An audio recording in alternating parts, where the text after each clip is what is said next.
Hello, everybody. Superstars of Wrestling Series. Scott Golden here with the Superstars of Wrestling Series for the 14th of November, 1992. And man, how I wish they had the whole 86 to 92 run up. I'd be all over that in a million years. Anyway, British Bulldog and Repo Man start the show. Repo Man, of course, former Smash of Demolition.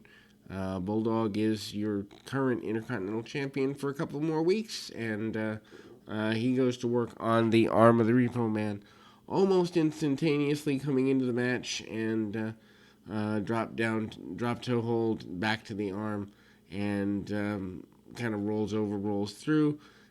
It's amazing to me because Smash struck me as larger than Repo Man does. I don't know if it's the outfit or if he did drop 10, 15 pounds or what that looks like, but I see one bigger than the other, and it doesn't make sense to my brain. Anyway, fresh slam by the Bulldog. He goes down with a chin lock, and then we see a collision that Repo Man cheats to come out ahead of.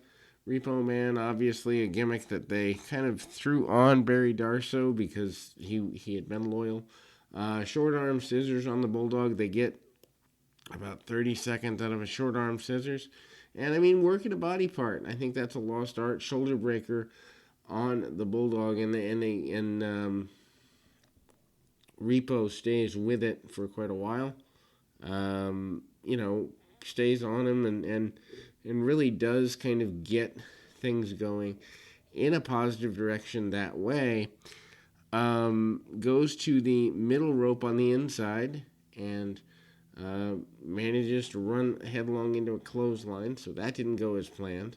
Bulldog snaps him over with a suplex. Finally does hit the power slam 1, 2, 3, and the feud would be pretty well over. Then we go to a special highlight film, once again, Bob Backlund, that showed the championship win in February of 1978. Can't believe before I was born, Bob Backlund was champion. Backlund was champion when I was born. But anyway, there's old family photos, shots of Backlund in the pool with his daughter doing the step test. Backlund says he promises to come back to the World Wrestling Federation. He came back to wrestling, and he wants to be on top again. Doesn't really say champion, but the inference is there. Jim Powers and Mr. Saint, don't remember the first name of Saint Laurent, but he's there against the Head Shrinkers. Head Shrinkers being pushed pretty strong if you figure that they are responsible for the championship lost. Doink the Clown around with the hammer again this week, and he hasn't necessarily started to go after wrestlers fully yet, but that's coming as well. Jim Powers, of course, 5 years before, remember, in the Young Stallions. Now in enhancement matches, they take one of the arms of the Head Shrinkers. That doesn't work out very well. Head Shrinkers do eventually get some savate kicks and a top rope splash, one standing underneath the other for protection. Even Doink the Clown acknowledging this, and a big splash. We go to the event center again, hyping the Survivor Series. Big Boss Man says that he is going to make Nails kind of obey him, make Nails come to a level of justice, and that's that. Then we go to the other part of that. They are promoting, remember, this is the night, November 14th, so I was wrong. I thought it was October, but I think it was taped in October. Maybe that's where I get confused. November 14th, 1992 is the night that Shawn Michaels defeats the British Bulldog for the Intercontinental Championship. Martel still hyping the Survivor Series match with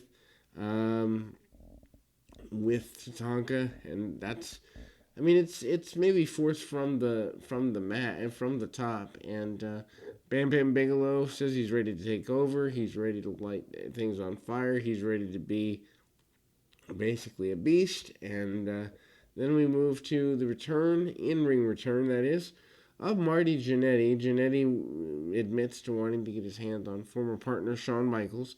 Jannetty's been in and out of the company about 7 times. Interesting to me that there are people still holding on to, kids more accurately, holding on to the Rockers figure from 1988, 89, 90, somewhere in there, of Jannetty. So that either they were selling them at the TV taping, possible, or kids had held on to them for a while, also possible.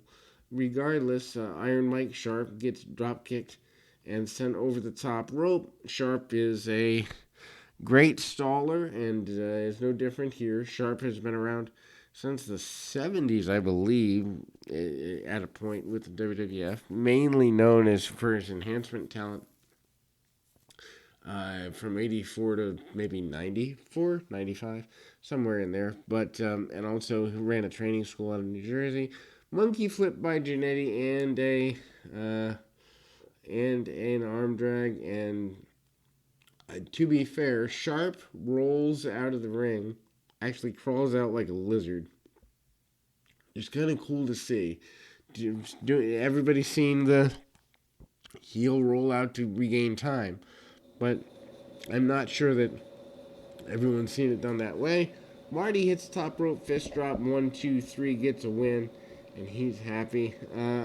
And Bret Hart previews his match with Virgil next week. Basically, the whole idea is that he is looking to be a fighting champion. He calls out Shawn Michaels, calls out Papa Shango, calls out just about anybody. Says that new talent's coming and he's going to be ready. Ken Johnson against Nails. Nails not as intimidated this week as he had been in past weeks. Of course, The Undertaker isn't out here yet.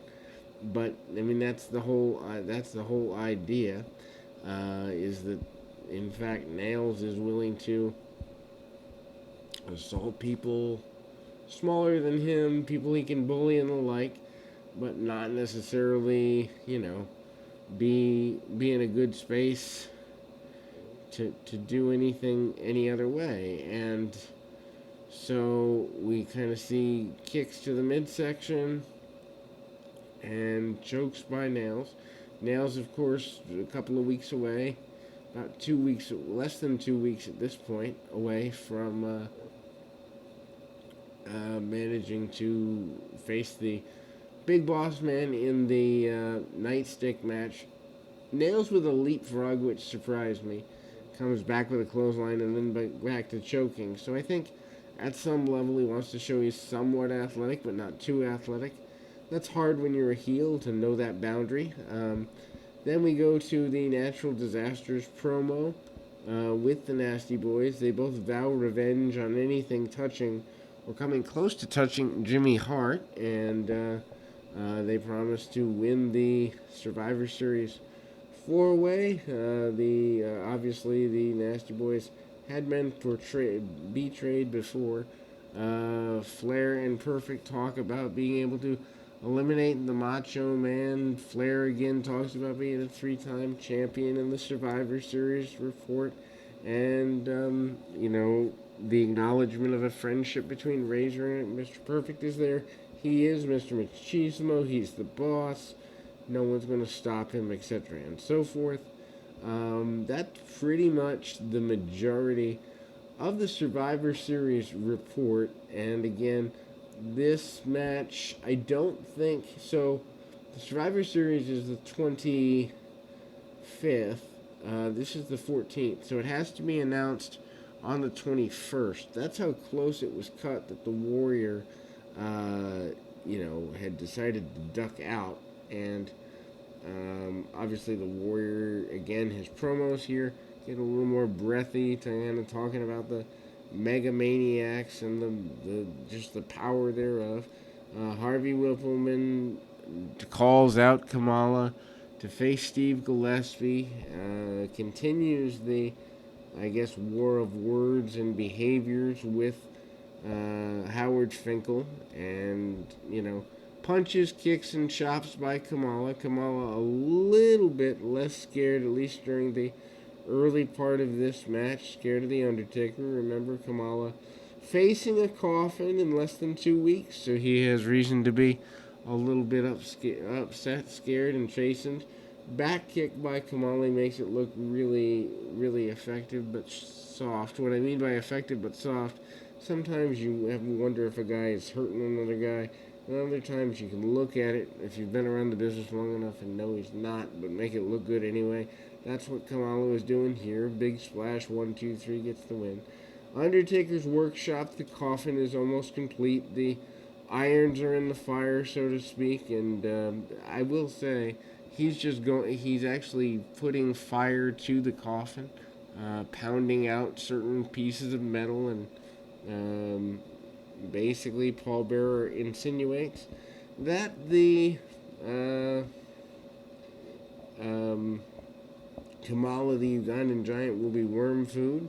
Don't look death in the eye, he says, kind of very clear with his intentions, and they once again support the Survivor Series as well as Saturday Night Main Event tonight.